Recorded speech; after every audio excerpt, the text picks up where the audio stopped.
Introduction: Elvis Presley. The name brings up images of a handsome young man, gyrating hips, a powerful voice, and screaming fans. But behind the glitz and the glamour, there was another Elvis, like an Elvis who was in constant pain, or an Elvis who struggled with his health in ways many people never knew. He died at 42 years old on August 16th, 1977. His official cause of death was cardiac arrest. But that's just the surface. For years, people have talked about his drug use. The pills, the doctors, the spiral, and it's not just gossip. Medical experts and historians have spent decades looking into what really happened. They've dug deep into his medical records, talked to his friends, his doctors, and his family. They've examined the evidence. How much pain was Elvis really in?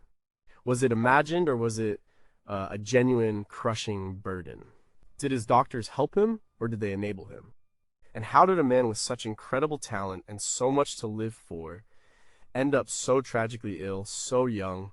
It's a complex story tangled up with fame, pressure, genetic predispositions, and the medical practices of the time. We're going to look at what studies and experts have found out about Elvis's chronic pain and his heavy use of medication. We're going to try and understand the human behind the legend and the struggle he faced every single day. Number 9, what hidden ailments troubled Elvis from the start? Even before Elvis Presley became the king of rock and roll, there were signs of health issues, not just ordinary sickness, but things that would linger and get worse over time. Many people think Elvis's health problems started with fame and drugs, but some researchers suggest a more complicated picture. They point to early life events and even his genetic makeup. One comprehensive study looking at familial health histories has highlighted a pattern of cardiovascular issues and gastrointestinal problems within the Presley family. Elvis's mother, Gladys, died young, at 46, from heart failure, possibly linked to hepatitis and liver cirrhosis, but the underlying vulnerabilities could have been broader. This kind of family history matters. It suggests a predisposition, not a guarantee, but a higher chance of certain conditions developing. And then there's the speculation about alpha-1 antitrypsin deficiency. This is a genetic disorder that can cause lung and liver disease. Some medical historians and one specific analysis of Elvis's later symptoms, including his increasingly troubled breathing and liver issues, have raised this as a possibility. It's not definitively proven because genetic testing wasn't done at the time, but the idea is that if he carried this genetic marker, his body might have been more susceptible to damage from things like smoking, poor diet, and medication. It's a quiet, insidious condition that can worsen over decades. For Elvis, a man who pushed his body hard, this underlying vulnerability, if it existed, would have been a ticking clock. From his childhood, Elvis often complained of being tired. He had spells of not feeling well. His friends and family remember him as sometimes having a delicate constitution. This wasn't the image he projected on stage, but it was part of who he was. And a significant point of pain for him later in life, and possibly even earlier, was his bowels. He suffered from chronic constipation, a condition that might seem minor to some, but it can be excruciating and debilitating. Another study focusing on his gastrointestinal health suggests that he might have had a condition known as megacolon. This is when the large intestine becomes abnormally distended and loses its ability to move waste properly. It leads to severe constipation, bloating, and intense abdominal pain. The pain isn't just discomfort, it can be cramping, severe pressure, and a constant nagging ache that wears a person down. It can also lead to blockages and other serious complications. Some medical experts believe this megacolon was a primary source of his physical suffering for years. If you think about it, chronic constipation isn't something easily fixed with a quick pill, and the constant discomfort can drive someone to seek relief in any form they can find. It's not a glamorous illness, but it's a very real one, and it significantly impacted his quality of life. This wasn't just a stomachache, this was a persistent, debilitating condition that likely began long before his most famous days. Biographers like Peter Gralnick in Sarah's Love, The Unmaking of Elvis Presley detail Elvis's frequent complaints about stomach issues and his reliance on various remedies to try and alleviate the pain, even in the early days of his career. And so, from a young age, Elvis might have been wrestling with more than just stage fright. He was battling his own body. The seeds of later, more severe health issues could have been planted early, making him vulnerable to the demands of fame and the quick fixes offered by medicine. The raw fact is, many of us start with predispositions, and for Elvis, Those early vulnerabilities would grow into crushing burdens under the immense pressure of his life. If Elvis had these genetic predispositions, how much did they genuinely accelerate his decline, independent of drug use? Could earlier, more aggressive medical intervention for his chronic constipation have altered his entire trajectory?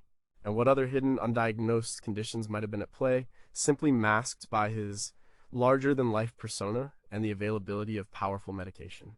Number 8. How did the pressures of fame fuel his early pill use? When Elvis Presley shot to stardom, his life changed in every conceivable way. The quiet boy from Tupelo was suddenly an international phenomenon. This wasn't just about selling records, it was about living under a microscope, performing night after night, traveling constantly, and never having a moment to himself. And this kind of relentless pressure, studies have shown, takes a heavy toll on anyone, let alone someone who might already have underlying health issues. One analysis of celebrity burnout from that era points out that the sudden and intense demands on stars often led to self-medication as a way to cope with overwhelming schedules and lack of privacy. And Elvis's schedule was brutal.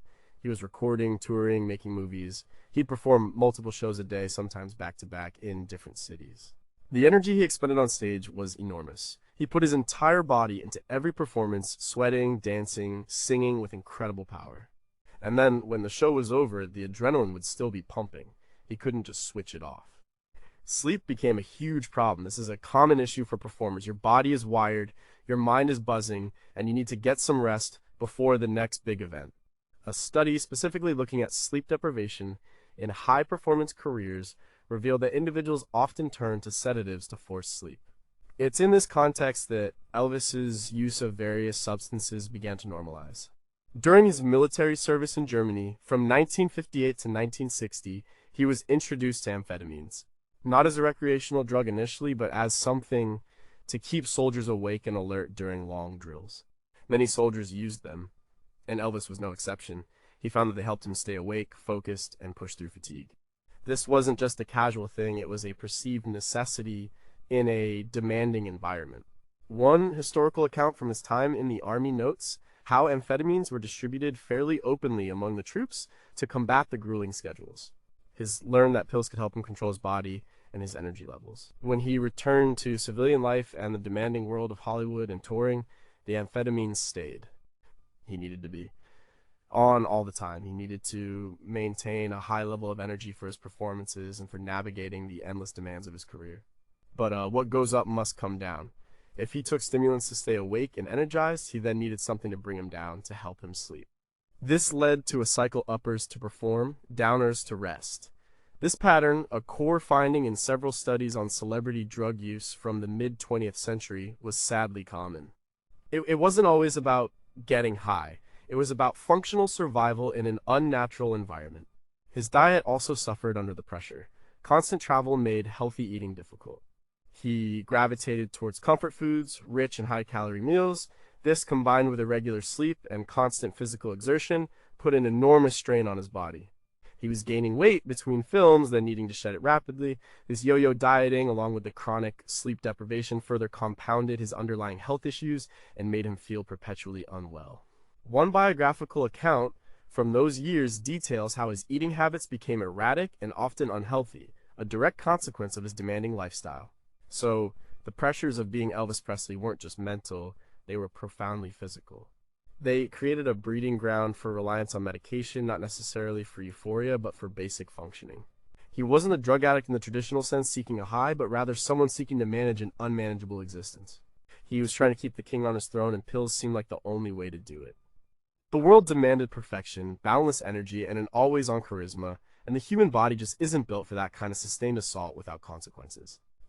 If his military experience normalized amphetamine use, how much did the Army's medical culture contribute to his later struggles? How different would his life have been if he had access to stress management or sleep therapy instead of immediate pharmaceutical solutions? And at what point did the functional use of pills morph into a physical and psychological dependency that he couldn't escape? Number 7. How did Dr. Nick become Elvis's gatekeeper to medication? The story of Elvis Presley's medication use cannot be told without a deep dive into the role of his personal physician, Dr. George Nichopoulos, affectionately known as Dr. Nick.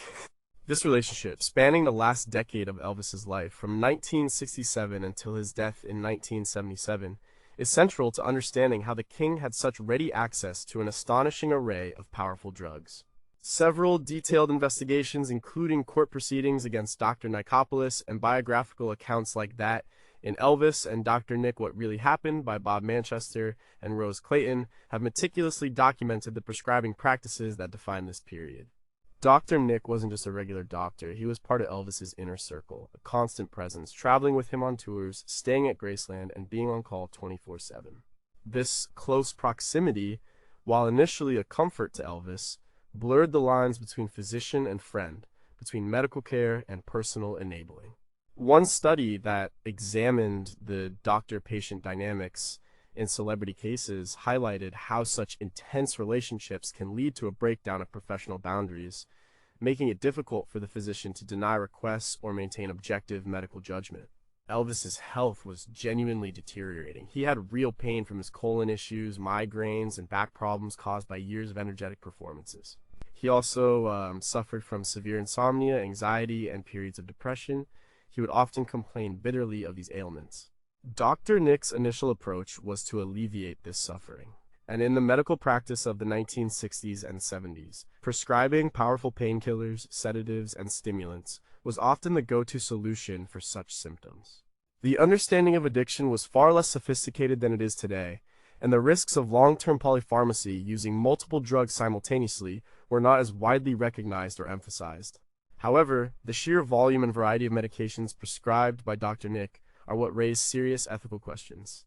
Court documents from Dr. Nikopoulos' various trials show that in the last 20 months of Elvis's life alone, Dr. Nick prescribed over 10,000 doses of sedatives, amphetamines, and narcotics. This is an astounding number, averaging more than 13 doses a day. And it wasn't just Dr. Nick. Elvis also saw other physicians, sometimes having multiple prescriptions for the same drugs from different doctors, a practice known as doctor shopping. But Dr. Nick was the primary conduit. He later admitted to prescribing large amounts of drugs to Elvis, often claiming it was to keep them out of the hands of other people, or to ensure Elvis didn't go to the street for them. This defense, while perhaps well-intentioned in his mind, ultimately facilitated Elvis's dependency. One critical analysis of Dr. Nikopoulos' conduct concluded that while he genuinely cared for Elvis, his medical judgment became severely compromised. He saw Elvis as more than a patient, he saw him as a friend who needed to function, who needed to perform, and who was suffering. The pressure from Elvis himself, who could be very manipulative in getting what he wanted, also played a significant role. Elvis knew how to play on people's sympathies, and he often insisted that he needed the medication to manage his pain or his sleep. And Dr. Nick, perhaps caught between his loyalty to Elvis and his medical oath, frequently capitulated.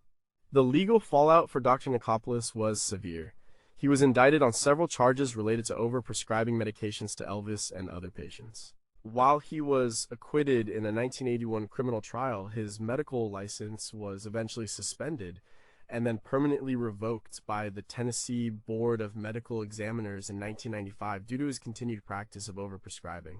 The revocation explicitly cited his prescribing patterns for Elvis Presley as a key factor. This outcome underscores the gravity of the medical community's eventual judgment on his role. So Dr. Nick became more than a doctor, he became a crucial and ultimately tragic enabler. He was caught in a web of celebrity, genuine illness, and the complex demands of a patient who was also a global icon. The pipeline for medication, opened and maintained largely by Dr. Nick, was a critical factor in Elvis's escalating dependency and ultimately his death. If Dr. Nick had drawn a firm line and refused to overprescribe, would Elvis have found other doctors to supply him, or would have forced him into genuine treatment? How much did the medical understanding of addiction in the 1960s and 70s contribute to Dr. Nick's errors in judgment? And what lessons can modern medicine draw from this tragic doctor-patient relationship about boundaries and celebrity health? Number 6, what was the true source of Elvis's chronic pain? Elvis Presley's life was marked by incredible highs, but also by profound, often hidden physical suffering. Many people assume his pain was either psychosomatic or entirely a result of his drug use. But multiple studies and medical reviews of his case suggest that he suffered from very real chronic ailments that would have debilitated anyone, let alone someone performing at his level. One key area of pain, as discussed before, was his gastrointestinal system. His chronic constipation and suspected megacolon weren't just uncomfortable, they were a source of intense, agonizing pain. Imagine living with a perpetually bloated, malfunctioning colon, the abdominal cramps, the pressure, the inability to pass waste normally.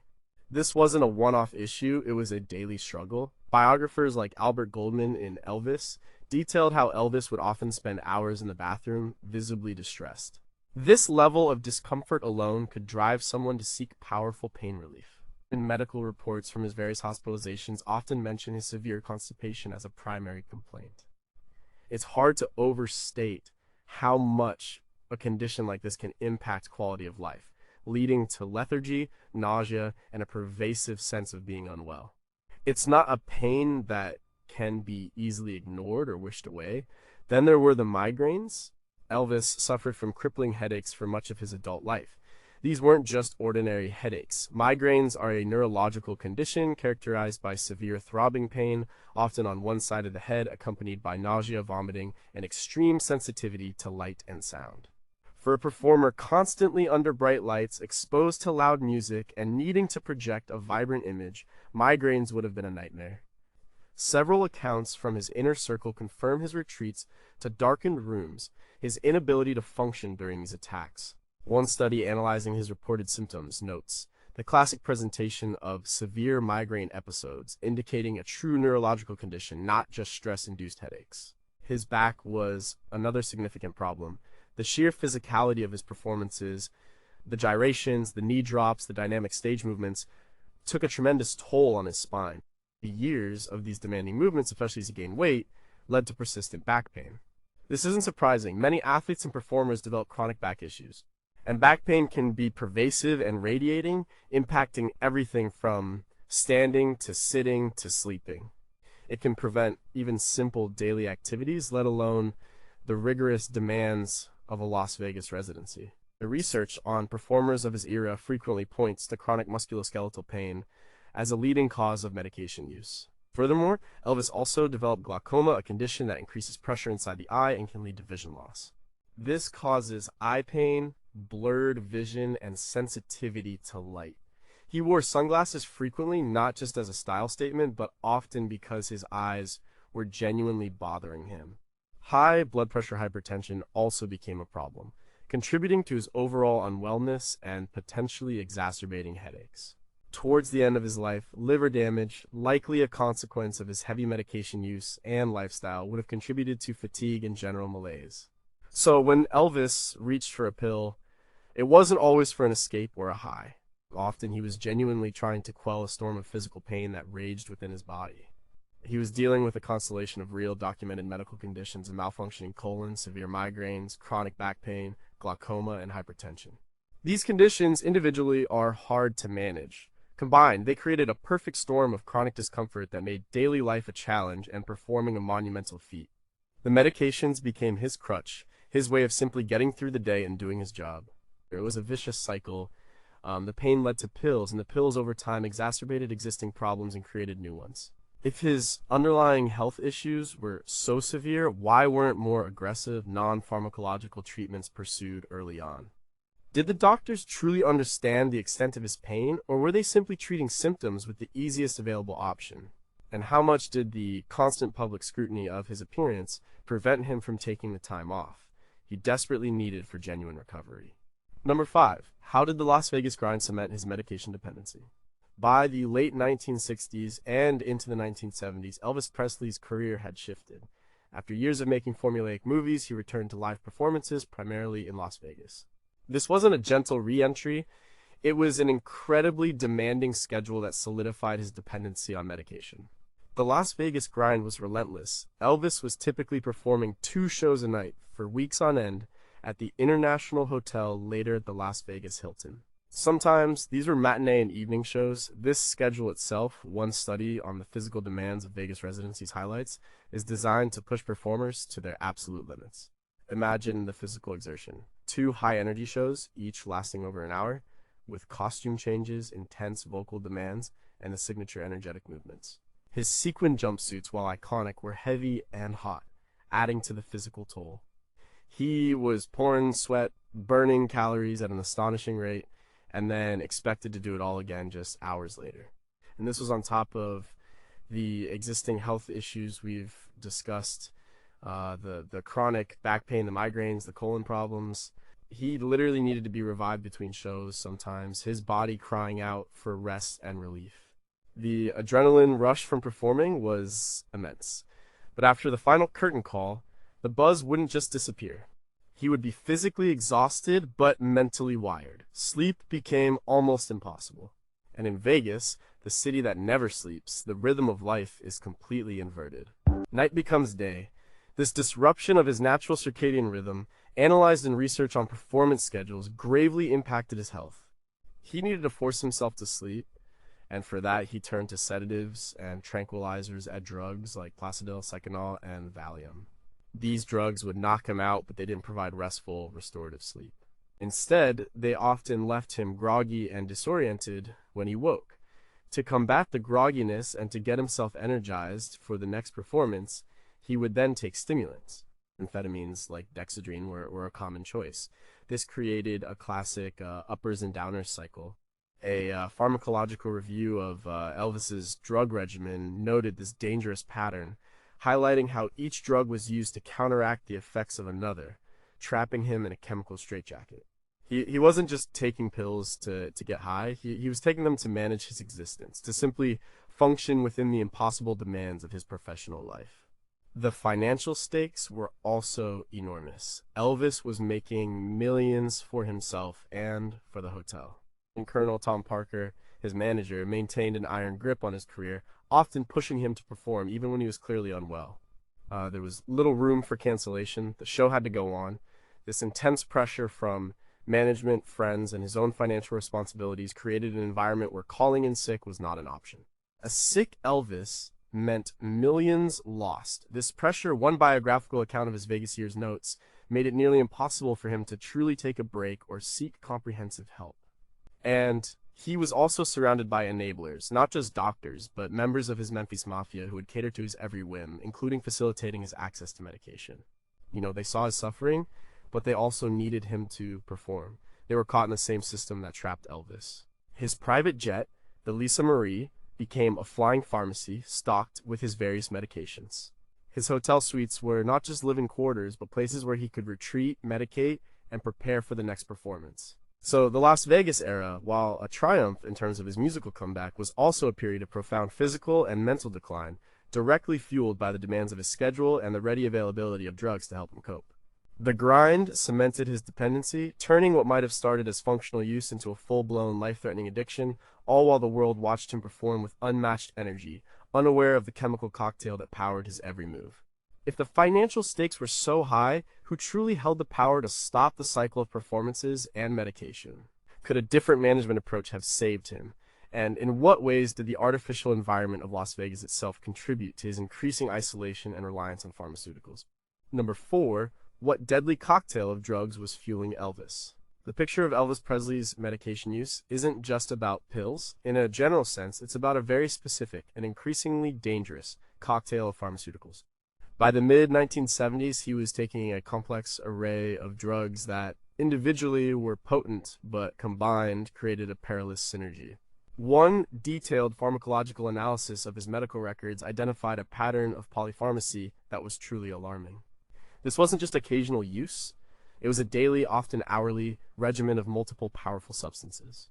At the core of his pain management were the opiates. Drugs like Demerol pethidine, dilaudid hydromorphone, and Percodon oxycodone with aspirin were frequently prescribed. These are extremely strong painkillers designed for severe pain. While he had genuine sources of chronic pain in the megacolon, the migraines, the back issues of the constant use of these narcotics quickly leads to physical dependency and tolerance. This means he needed more and more of the drug to achieve the same pain-relieving effect, spiraling into higher doses and increased frequency. One study on opioid tolerance highlights how quickly the body adapts, making it a constant uphill battle for pain sufferers to find adequate relief without escalating use. Then there were the sedatives and tranquilizers. Barbiturates such as Placidil, ethchlorovinol, and Seconal secobarbital, along with benzodiazepines like Valium diazepam, were used to combat his severe insomnia and anxiety. These drugs are central nervous system depressants. They slow brain activity, inducing sleep and calming nerves. But mixing different depressants or taking high doses significantly increases the risk of respiratory depression, essentially, forgetting to breathe. This combination creates a powerful synergistic effect where one clone can equal three or more in terms of depressive action, a phenomenon well documented in toxicology studies. And to counteract the effects of these downers, he relied on stimulants. Amphetamines, notably dexedrine dextroamphetamine, were still in his regimen. These drugs boost energy, focus, and alertness. The cycle was clear downers to sleep, uppers to wake up and perform. This push-pull on his nervous system was incredibly taxing. It put immense strain on his heart and other organs. His body was in a constant state of chemical imbalance, never truly resting, never truly alert without artificial aid. The constant fluctuation of his mood and energy levels, witnessed by his friends and family, was a direct result of this chemical roller coaster. Beyond these primary categories, he was also on other medications, laxatives for his chronic constipation, which were often ineffective or caused further gastrointestinal distress. And towards the end, he was prescribed medications for his glaucoma and hypertension. The interaction between all these drugs and their cumulative effect on his liver and kidneys was devastating. His body simply couldn't process the chemical load. A medical report from his final hospitalization periods indicates elevated liver enzymes and other signs of organ strain. Many of these drugs, particularly the opiates and barbiturates, have narrow therapeutic windows, meaning the difference between an effective dose and a toxic dose can be very small. For someone like Elvis, who was often self-administering or being given large quantities, the risk of accidental overdose was ever present. He wasn't always seeking to get high. He was seeking to escape pain, to sleep, to function. But the tools he used were incredibly powerful and unforgiving. The cocktail was a medical minefield administered by a network of doctors and facilitated by his desperate need for relief and performance. The sheer number of pills, sometimes 10 or more at a time, would overwhelm any system. And for Elvis, it ultimately proved fatal. Could any single doctor have truly grasped the full scope of Elvis's polypharmacy across multiple prescribers? If the understanding of drug interactions was less advanced, how much blame can be placed on the medical community of the time? And how many other celebrities or high-pressure professionals were taking similar dangerous drug cocktails without the public ever knowing? Number 3. What happened when Elvis tried to break free? The idea that Elvis Presley was simply a willing participant in his drug dependency is too simplistic. There were times when he recognized the problem, or when his inner circle did, and attempts were made to get him help. But these efforts were often short-lived, half-hearted, or undermined by the very system that created his dependency. One biographical study of his final years reveals a man struggling with his choices, sometimes pleading for help, sometimes fiercely denying he had a problem. He was admitted to hospitals multiple times throughout the 1970s, often under pseudonyms to maintain privacy. These hospitalizations were ostensibly for various ailments, fatigue, gastrointestinal issues, even a perceived addiction to weight loss pills. But many of them served as de facto detoxification attempts. For instance, in 1973, he was hospitalized at Baptist Memorial Hospital in Memphis for several weeks. Doctors there attempted to wean him off some of the stronger medications. One medical report from that time indicates his system was overloaded and he needed a supervised withdrawal. But the problem was complex. Elvis rarely, if ever, completed a truly comprehensive long-term rehabilitation program. These detoxifications were often managed within a hospital setting, but once discharged, he would quickly revert to his old habits. The pressure of his career, the persistent pain, and the easy availability of prescriptions meant he was always walking back into the same environment that fostered his dependency. The study on celebrity rehabilitation noted that without a complete break from their high-pressure environments and a robust support system, relapse rates are extremely high. Sometimes the attempts at help were more about managing symptoms than addressing the root cause. He might be admitted for a general rest or to stabilize his erratic behavior, but the underlying psychological and physical components of his chronic pain and addiction were not thoroughly addressed in a sustained manner. He also had a deep distrust of doctors who tried to cut him off entirely. He believed he needed the medications to function, and anyone who challenged that was quickly dismissed. Dr. Nick himself at times tried to reduce Elvis's dependency as documented in his own accounts, but Elvis's demands and the fear of him turning to illicit sources often led him back to prescribing. There were also internal struggles within his personal staff. While some of the Memphis Mafia were enabling, others genuinely tried to intervene. In members like Joe Esposito, his road manager, and even his father, Vernon Presley, expressed deep concern and tried to convince him to seek help. But their efforts were often met with Elvis's anger or his cunning ability to manipulate those around him. He was the boss, and ultimately his word was final. This internal dynamic, where the star dictates terms to his entourage, is a common theme in studies of celebrity addiction. One particularly poignant attempt came in 1973 when he was in the hospital. He tried to get off the pills, and for a short time, he showed improvement. But the demands of his Las Vegas contract loomed. He had shows to perform. The push to get him back on stage was immense, and with it came the reintroduction of the very drugs he had just been trying to escape. This pattern of short-term fixes followed by immediate returns to his enabling environment was a tragic hallmark of his final years. He was often too unwell to perform at his best, but the show, as they say, had to go on. And to make it go on, the medications were reinstated, so while there were attempts to break free, they were never truly effective or sustained enough to make a lasting difference. And Elvis was caught in a tragic loop, genuine pain leading to medication dependency forming, brief attempts at withdrawal, only to be pulled back by the pressures of his life and the ease of access to the very substances he was trying to quit. If his closest confidantes recognized the problem, why couldn't they stage a more effective, unified intervention? Was his fame and wealth so powerful that it truly prevented anyone from saying no definitively? And what would a truly effective rehabilitation program for Elvis have looked like, given the medical understanding of addiction at the time? Number 2, what were the final signs of Elvis's decline? By the mid-1970s, the physical toll of Elvis Presley's lifestyle and medication use was starkly visible. The vibrant, athletic performer of the 1950s and 60s was gone, replaced by a bloated, often lethargic man, struggling to maintain his iconic image. The final years leading up to his death in August 1977 were a period of rapid and tragic decline. This descent was observed by everyone around him, from his family to his fans, and has been meticulously documented in numerous biographies and medical reviews. His appearance changed dramatically. He gained a significant amount of weight, sometimes topping 250 pounds. His face became puffy, his eyes often glazed. This wasn't just typical weight gain, it was compounded by fluid retention, a side effect of some of his medications and an indicator of worsening organ function. His skin took on a grayish pallor. One analysis of his public appearances during this time points to a man who looked decades older than his actual age of 40 to 42. The King was becoming a shadow of his former self. His performances, once electrifying, became erratic. There were, nights of brilliance, but increasingly there were shows where he was clearly unwell. He would stumble through songs, forget lyrics, slur his words, and occasionally offer rambling monologues to the audience. Sometimes he would cut shows short. His movements became stiff and labored, a far cry from the energetic gyrations that made him famous.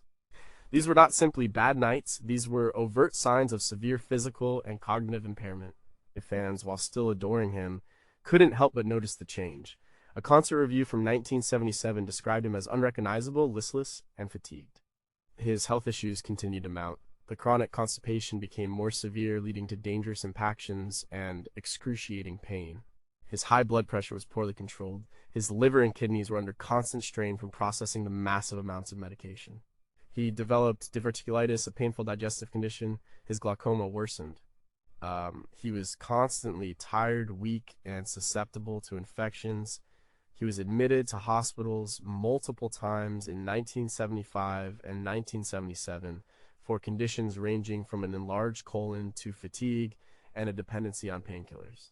Each hospitalization was a temporary reprieve, but he would always return to the same destructive patterns once discharged. His mood swings were extreme. One moment he could be charming and generous, the next he would be paranoid, angry, or deeply depressed. This emotional volatility was undoubtedly exacerbated by the constant influx of uppers and downers, which wreaked havoc on his brain chemistry. His personal life became increasingly chaotic. He had divorced Priscilla in 1973, and his relationships with girlfriends were often turbulent. He was increasingly isolated, spending much of his time awake at night, watching television and medicating. In his final months, the decline accelerated. He was scheduled for another tour in August 1977, but his condition was precarious. His close friends, like the members of the Memphis Mafia, had noticed a profound worsening. They tried to get him to rest, to eat better, but he was beyond their influence. On August 16th, 1977, just hours before he was to fly to Portland, Maine, for the next leg of his tour, Elvis Presley was found unconscious at Graceland. His then-girlfriend, Ginger Alden, discovered him in the bathroom. Attempts to revive him failed. He was rushed to Baptist Memorial Hospital, the same hospital where he had been treated multiple times, and pronounced dead at 3:30 p.m. The final moments were a tragic culmination of years of chronic pain, relentless pressure, and uncontrolled medication use. His body, once so vibrant and strong, had finally given out under the relentless chemical assault and the weight of his unaddressed health issues. The king had fallen, leaving behind a legacy of music and a stark warning about the perils of unchecked fame and uncontrolled pharmaceutical dependency. Could earlier and more aggressive medical intervention have truly saved him, even in his final years?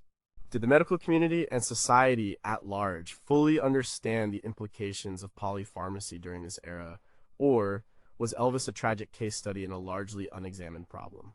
And how much did the sheer force of his celebrity ultimately prevent him from getting the radical help he desperately needed? Number one, what did the autopsy reveal, and what lessons did we learn? The immediate aftermath of Elvis Presley's death on August 16th, 1977, was a swirl of shock, grief, and intense speculation.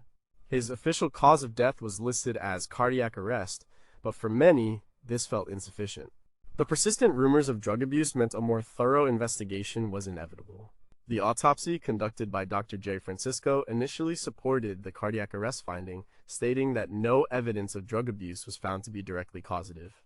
However, this early report was highly controversial and quickly questioned by other medical experts and the public. Later investigations and internal medical reports, specifically those reviewed by the Tennessee Board of Medical Examiners and subsequent forensic pathologists, painted a far more complex picture. While cardiac arrhythmia was the immediate cause, it was directly linked to the massive chemical overload in his system. A toxicology report revealed dangerously high levels of multiple prescription drugs in his body at the time of his death. These included codeine, Valium, Placidol, Demerol, and others. The combination of these central nervous system depressants would have significantly depressed his respiratory and cardiac systems, leading to the fatal heart event. One comprehensive forensic re-evaluation of the autopsy findings concluded that polypharmacy was indeed the primary contributing factor to his death. The autopsy also revealed significant organ damage. His heart was enlarged, a common finding in individuals with high blood pressure and long-term stimulant use. His liver was also enlarged and showed signs of damage, consistent with years of processing heavy medication loads. And, critically, his colon was significantly distended, confirming the long-suspected megacolon. At the time of his death, his colon was nearly twice its normal size, a condition that medical experts believe would have contributed immensely to his pain and overall ill health, potentially even causing the strain that led to his cardiac event. Dr. George Nicopolis, in his later accounts, maintained that the severity of Elvis's constipation and colon condition was a major factor in his suffering. The legacy of Elvis's death goes far beyond the music. It became a stark, public lesson in the dangers of prescription drug abuse and the ethical responsibilities of physicians. And Dr. George Nicopolis, as we've discussed, faced multiple legal and professional consequences directly linked to his prescribing practices for Elvis. His trials and the eventual revocation of his medical license highlighted a critical issue: the enabling role of doctors in celebrity addiction. One review of medical ethics in the 1970s and 80s points to Elvis's case as a watershed moment that helped to reshape professional guidelines for prescribing controlled substances, especially to vulnerable patients.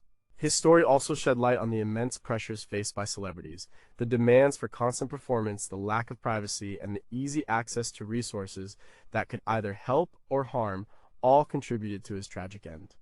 His death forced a conversation about the human cost of fame and the responsibility of those around a celebrity. Biographers like Peter Guralnick have often emphasized that Elvis was a victim, not just of drugs, but of a system that enabled his self-destruction, a system that included his management, his inner circle, and elements of the medical profession. What did we learn? We learned that addiction isn't always about seeking a high. It's often about managing pain, anxiety, and the impossible demands of a relentless life. We learn that even immense wealth and fame can't protect someone from physical and psychological torment. And we learned a crucial lesson about medical responsibility, that a doctor's primary duty is to the patient's health, not their demands or their ability to pay. Elvis Presley's death was a tragic loss of a musical icon, but it also became a powerful, albeit devastating, catalyst for change in how we understand pain, addiction, and medical ethics. His story continues to resonate, reminding us of the hidden struggles behind the brightest lights. If medical knowledge about polypharmacy was less advanced, could Elvis have genuinely received different care even from a more ethical doctor? How much responsibility falls on the patients themselves, even those in severe pain, to resist the allure of quick fixes? And how many other cases like Elvis's, involving celebrities or everyday people, went unexamined, their tragic lessons lost to history?